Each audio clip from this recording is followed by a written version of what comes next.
Salve, salve, galerinha do sétimo ano. Estamos aí caminhando para a última aula dessa sexta-feira bacana, né? E, enfim, depois dessa aula animada do professor Reivo, do professor Heleno, chegamos aqui à aula de História do Recife e nós vamos falar sobre o Dia da Consciência Negra, tá? Então, mas antes de começar a nossa aula, né, nossos agradecimentos à Amanda, né, nossa intérprete de Libras, esse trabalho importantíssimo para que as nossas aulas cheguem a todos e todas. Então, muito obrigado, Amanda. Né, dedicar, inclusive, essa aula também especialmente para você, tá certo?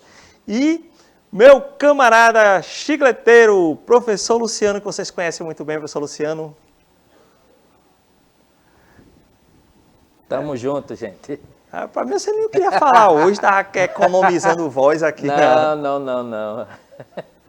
Estamos aqui no chat, qualquer coisa, é só comentar aqui no chat. Interajam bastante, que a gente gosta da interação de vocês e vamos para a aula, né, professor? Pois é, olha para aí, professor Alami, que está lá nos bastidores, pode um negócio desse, o chicleteiro nosso aqui está querendo economizar a voz, porque é sexta-feira. Pode isso, Revo? Não pode, né? Aí tem que animar o cabo agora ele está animado, é isso aí.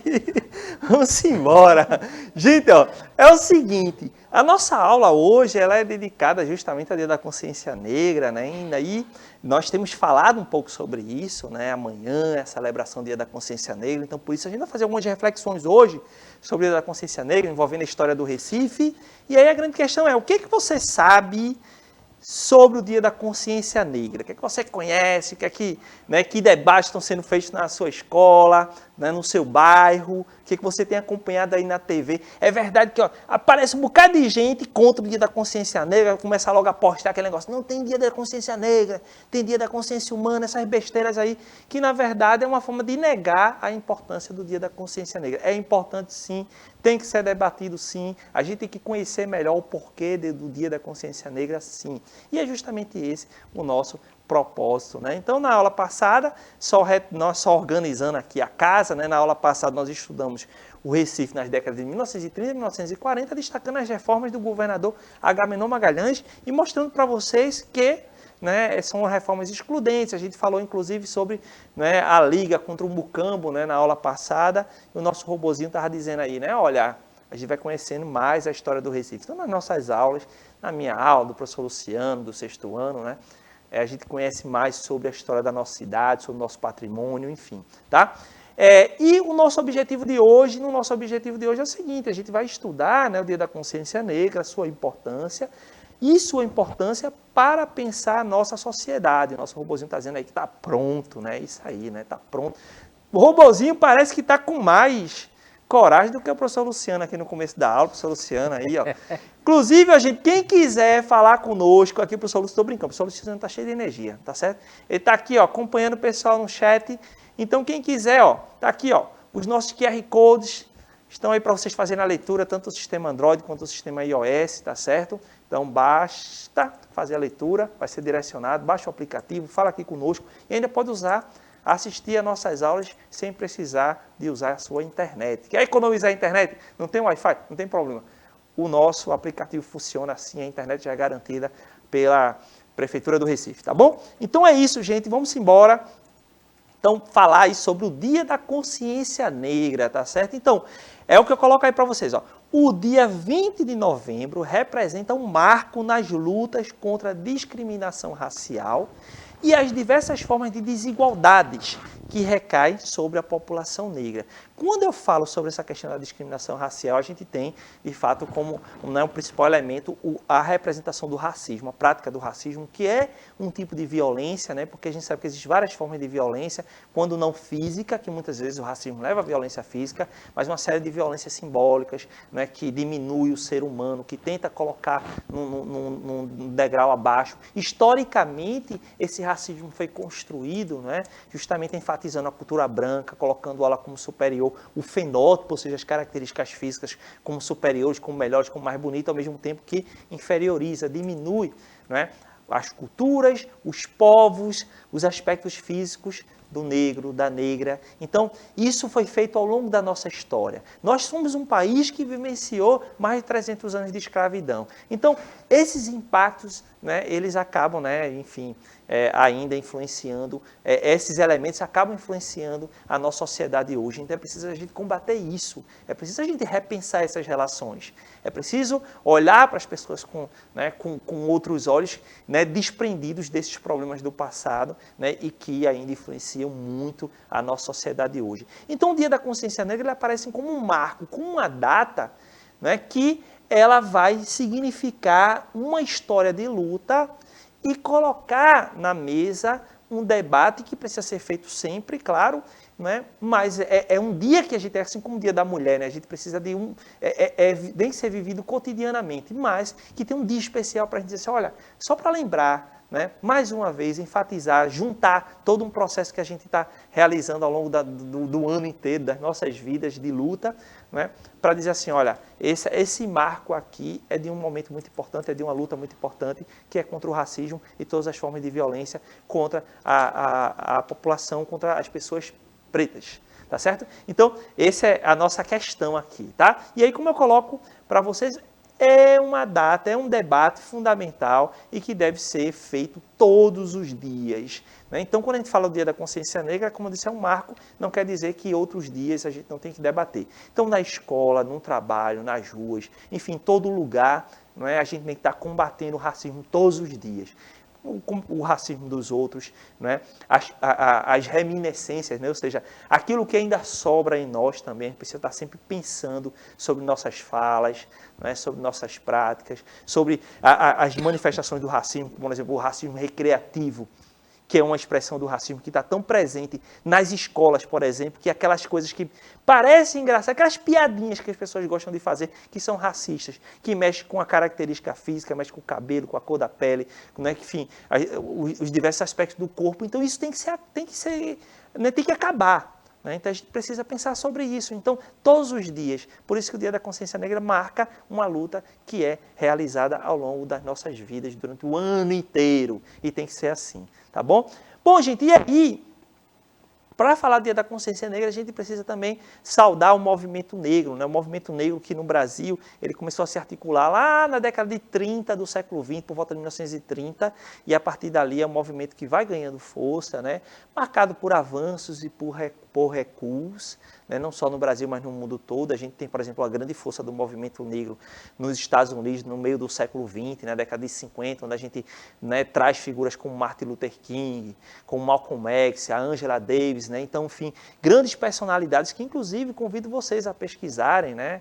O professor Luciano vai escrever aí no chat aí para vocês, né? E para vocês pegarem esses nomes, vamos fazer pesquisa sobre Angela Davis, sobre Martin Luther King, né? Sobre o Malcolm X, né? São nos Estados Unidos, né? E que, né, tem um impacto mundial, né? Então, aqui no Brasil, a gente vai continuar falando um pouco mais sobre as lutas do movimento negro, de mulheres negras. A gente fala de, né, a Carolina Maria de Jesus, por exemplo, né, enfim, uma escritora que ascendeu, né, numa condição de pobreza muito grande, mas que deixou para a gente um legado enorme, né, de luta contra o racismo, contra a pobreza. Então, é uma luta integrada, né? Então, o movimento negro é justamente o grande, né, condutor e mais ainda, né, o que vai provocar um debate social provocou um debate social muito importante que resultou no Dia da Consciência Negra. É bom dizer que em 2000, né, em 2003, né, a Lei 10.639 trouxe para a educação, por exemplo, o nosso campo aqui,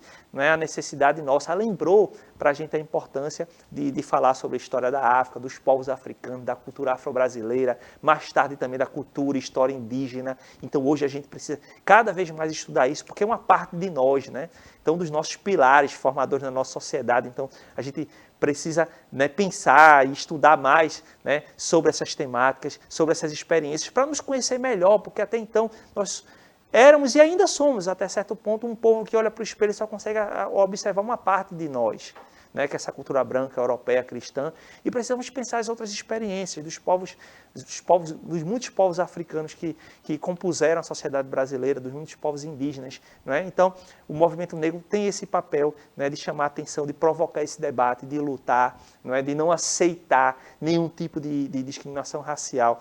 E é interessante porque hoje em dia as pessoas que ainda querem continuar com esse tipo de violência costumam dizer que qualquer questionamento é mimimi. Ah, isso é mimimi. Mimimi é um caramba, né, professor Luciano? Então a gente observa, né, que infelizmente a sociedade brasileira ela ainda carrega, né, uma marca muito forte dessa mazela social, né, que foi a escravidão, né? Então os escravos africanos, na verdade as pessoas escravizadas, né, que vieram da África para cá, a gente teve a libertação, né, dos escravos em 1888, mas infelizmente, né, a sociedade brasileira, o governo brasileiro não criou estratégias para incluir esse grupo, né, étnico, social dentro, né, das políticas públicas. E o resultado é que ainda hoje a gente tem que lidar com essa questão que é o racismo, né? O racismo que faz com que negros e negras tenham salários menores do que brancos, né? Negros e negras eles sejam vítimas, né, de maus tratos, vítimas às vezes de agressão policial, tenham sobre si, né, esse olhar de desconfiança das pessoas por conta da cor da pele, né? Então é importante a gente entender que a luta, né, do movimento negro não é mimimi, não é brincadeira, né? Se eles fazem isso é porque, infelizmente, o nosso país ainda é muito racista. Verdade, nós vivemos em um país muito racista que não aceita quando, né, aquelas pessoas que sofrem a violência, elas se levantam, né, elas questionam, elas propõem um debate, né, e tentam diminuir o debate que essas pessoas fazem, chamando justamente de mimimi, né, o que é um absurdo. Então a gente até, né, fica indignado com esse tipo de postura, né. Então é de uma violência tremenda e é o que a população negra no Brasil sofre desde, né, do processo de construção da nossa sociedade, né, que começa pela escravidão e que hoje tem a negação de uma série de direitos. E é justamente por isso que eu chamo a atenção para o fato de que quando a gente fala sobre o Dia da Consciência Negra e a gente, né, toca na questão da população negra, não apenas no combate ao racismo, mas como eu falei mais cedo, no começo, também contra as manifestações de desigualdade, né? E aí eu vou destacar alguns pontos aqui para vocês, né? Que desigualdade nós ainda denunciamos quando falamos sobre o Dia da Consciência Negra. Então eu vou destacar aqui para vocês alguns pontos e lá vai o primeiro, né? Então quando a gente fala, né, dessas desigualdades, a gente fala da desigualdade econômica, porque aqui no Brasil é brutal, né? Então a gente, primeiro, o país já sofre com a desigualdade econômica, esse é um dos maiores males da nossa sociedade, tá? Mas quando a gente fala da população branca e a população negra no Brasil, a diferença é ainda maior, a desigualdade ainda é ainda mais ampla, né? Enfim, então, falar sobre o Dia da Consciência Negra é também falar sobre essa desigualdade ao qual a população negra está imersa, e isso remonta, né, a uma história de escravidão, de exclusão, tá certo? De negação a acesso a uma série de espaços, tá? Então, esse seria um ponto. O outro que eu gostaria de destacar aqui, além dessa desigualdade econômica, seria a questão da desigualdade de gênero. A desigualdade de gênero, afinal de contas, existe uma desigualdade entre homens e mulheres ainda, no que se refere a exercer, né, a vivenciar direitos num trabalho. A gente sabe que os homens recebem mais do que as mulheres exercendo a mesma profissão, então também é uma denúncia a essa desigualdade de gênero, e mais ainda na condição da mulher negra. Né? Então, se a mulher já recebe menos do que o homem, a mulher negra recebe ainda menos. Então, também é uma denúncia perdão, a essa situação, tá? O outro aspecto que eu gostaria de destacar é justamente a negação de acessos, né? Então, a negação de acesso à educação e a emprego, porque de toda a população, né, desempregada e sem acesso à educação, ou não escolarizada, ou com menos estudos na vida, a população negra, ela acaba sendo um número maior. Então, quer dizer, denuncia-se também esse aspecto, tá bom?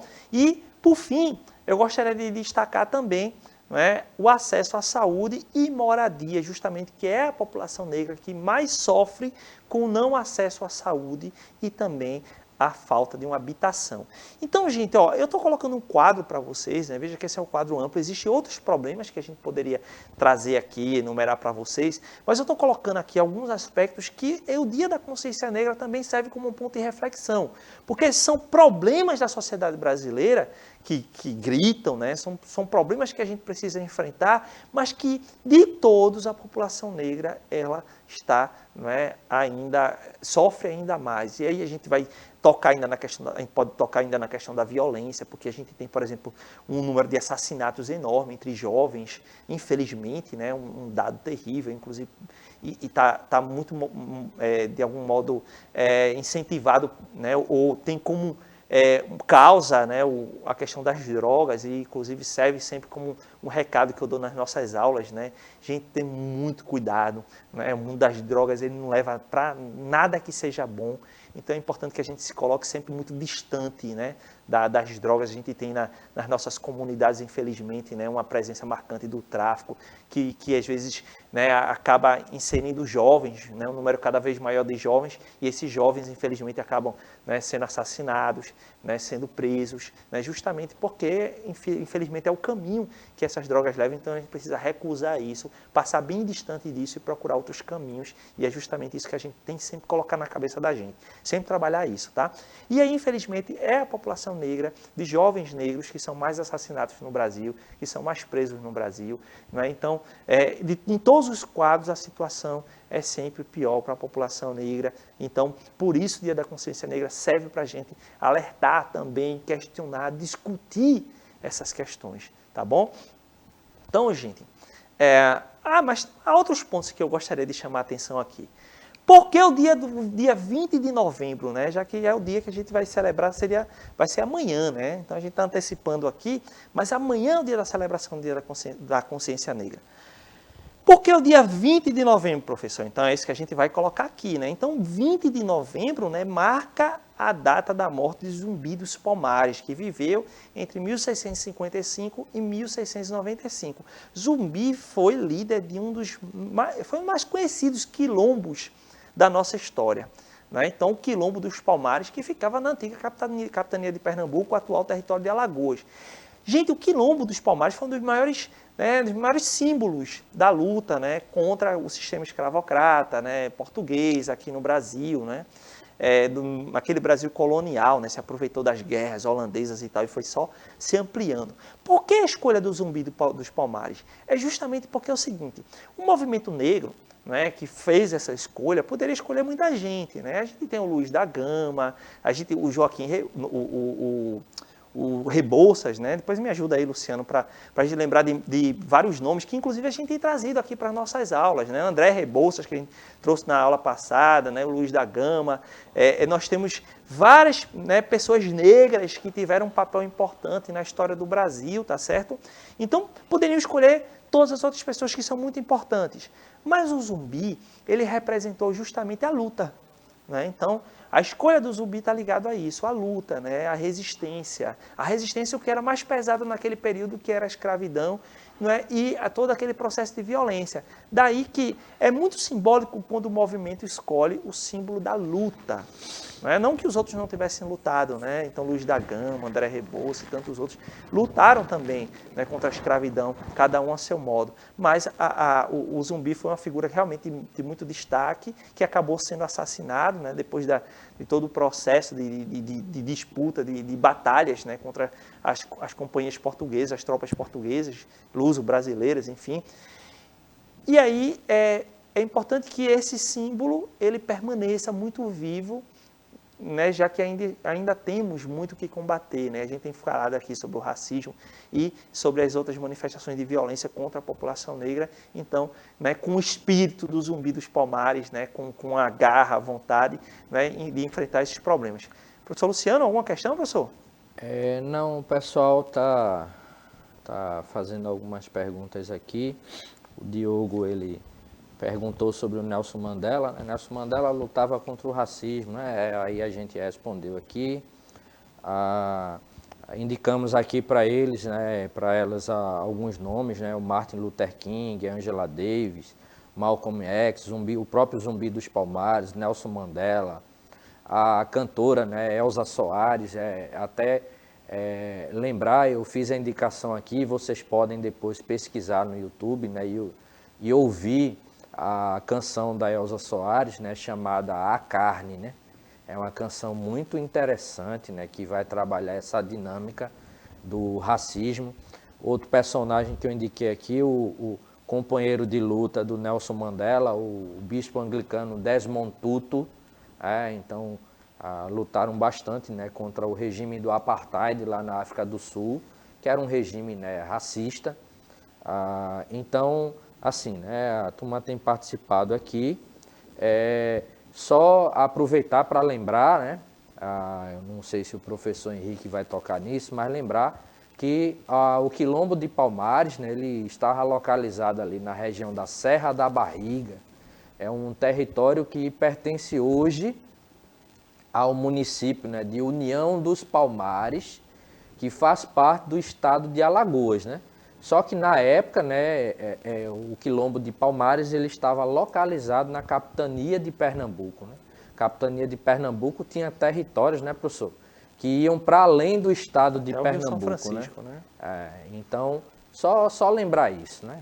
Gente, e falar de quilombo, né, só para a gente enfatizar sobre essa herança que nós temos, né, africana, né, e por isso a gente precisa conhecer mais sobre a história, né, da África, dos povos africanos. O próprio termo quilombo está ligado, né, tem como origem dos povos bantos que viviam aí. Eu destaquei Angola, tá certo, o atual país de Angola, mas essa parte ocidental da África, tá certo? Então, era um ponto de parada, de pouso ou um acampamento militar. Então, o termo quilombo tem essa origem. E hoje, a ideia de quilombo, tá certo? A gente tem populações remanescentes quilombolas, que foram quilombos que foram, né, se instalando tanto nas áreas urbanas quanto nas áreas rurais. Quilombo não era só uma coisa tão afastada das cidades. Existiam quilombos dentro das cidades também, lugares em que as pessoas escravizadas muitas vezes, né, se refugiavam, ficavam ali até buscar outros lugares para ir, sempre com essa marca da luta, tá certo? Então, é importante a gente destacar, tá? E aqui em Recife, eu trouxe essa imagem aí, né? Essa imagem do Rugendas, né, que a gente inclusive trouxe na aula passada, que é uma das representações, né, das casas, né, de taipa que estavam presentes em alguns quilombos, né, que foram identificados em alguns quilombos no Brasil inteiro, tá bom? Então, é a imagem do século XIX. Mas eu quero destacar um quilombo aqui que existiu nos arredores do Recife, é o quilombo do Catucá, ou quilombo do Malunguinho, né? Existe na primeira metade do século XIX, se aproveitando das confusões também, né, das revoluções pernambucana, Confederação do Equador, então muitos sujeitos escravizados acabaram fugindo. Ela ficava justamente no território do que hoje seria, né, parte do Recife, Abreu e Lima, Igaraçu, tá certo? As matas ali de Dois Irmãos até Igaraçu, as chamadas matas do Catucá, então o quilombo estava por lá e, né, assustou muitos grandes proprietários de pessoas escravizadas aqui no Recife, né, durante aquele período, e foi também um marco, né, só para mostrar para vocês que não houve só apenas o Quilombo dos Palmares, muitos quilombos no Brasil, muitos instrumentos de luta, muitos espaços de luta, e que hoje o termo quilombo ele tem um novo significado que representa justamente essa luta contra o racismo. Tá bom? Então, a gente dá um novo significado para os quilombos, seja das populações remanescentes quilombolas, sejam para os novos quilombos contemporâneos, que são justamente espaços de luta, de resistência contra, né, o racismo. E a gente tem que destacar que o Recife é uma cidade, não é, que ela é marcada por essa presença, né, africana muito viva. Afinal de contas, o Recife foi um dos principais postos, maiores centros escravocratas de toda a América. Então, por conta disso, a presença de africanos, de africanas, de povos africanos aqui sempre foi muito marcante. Isso influencia, sim, a nossa cultura, a nossa forma de ver, de viver, não é? E isso está presente, por exemplo, na forma como nós cantamos, dançamos, comemos, vivemos, olhamos o mundo, pensamos as coisas, não é? Então a gente precisa cada vez mais conhecer, aceitar e valorizar toda essa herança africana que muitas vezes a gente tenta rechaçar. E, inclusive, na religiosidade, que é algo que sofre tanta violência, gente, tanta violência todos os dias, não é? Então, é preciso também pensar que isso também faz parte da nossa cultura, mesmo que nós não façamos parte, né, de algumas religiões de matriz africana, mas que elas fazem parte também de nós e que nós precisamos respeitar, aprender a respeitar e conhecer melhor, além das diversas manifestações, como eu destaco aí, o maracatu, que é um símbolo nosso, virou um símbolo nosso, mas que durante muito tempo sofreu muita violência, foi muito perseguido. E para finalizar, já que nosso tempo está meio já apertado, eu quero destacar aqui um lugar de memória importante. Tem muitos no Recife, muitos. Né? Se a gente pesquisar, vai encontrar muita coisa. Mas eu quero chamar a atenção do Pátio do Terço. Né? Representa um lugar de resistência, de valorização da cultura afro-brasileira aqui no Recife, né? Onde acontece a Noite dos Tambores Silenciosos, num carnaval, tá certo? Né? Salvo engano, é na segunda de carnaval, né? Então, na segunda de carnaval, nós temos, né, os grupos, né, de maracatu, mas mais do que isso, né, as representações dos terreiros, as representações religiosas, né, os afoxés, enfim, que se reúnem, né, para, né, celebrar, né, justamente na sua cultura, os seus antepassados, as suas manifestações religiosas, e que, desde, né, de um passado mais remoto, o Pátio do Terço é isso, reúne, né, as pessoas enquanto um espaço de manifestação cultural, mas de resistência contra antes a escravidão, hoje contra o preconceito, contra o racismo. E aí, a gente estava falando de pessoas, eu vou destacar aqui uma pessoa, tá certo? Então, nós falamos aqui sobre, né, a Ialorixá Maria de Lourdes da Silva, né, conhecida como Badia. Era justamente a casa de Badia, que era uma das figuras, né, do Xangô do Recife, é uma das grandes figuras da nossa história, ficava justamente no Pátio do Terço. Ela faleceu, mas a sua família continua, né, no espaço da casa de Badia, né, recebendo e representando bem essa cultura da nossa cidade, tá certo? Então é isso, gente. Professor Luciano, muito obrigado, né, pela companhia. Sei que hoje a gente acelerou um pouco, acabou não conversando mais, mas estava aí conversando com os alunos.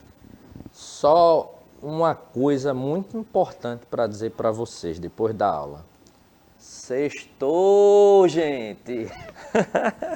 Olha, a Amanda até celebrou. Obrigado, Amanda, por sua participação aqui conosco, tá certo? Então, faça um desenho representando bem o Dia da Consciência Negra, entregue para o seu professor ou professora de História que vai chegar a nós e nós vamos mostrar aqui nas nossas aulas. Então é isso, gente. Vou acompanhar o professor Luciano. Sextou, valeu. Até a próxima.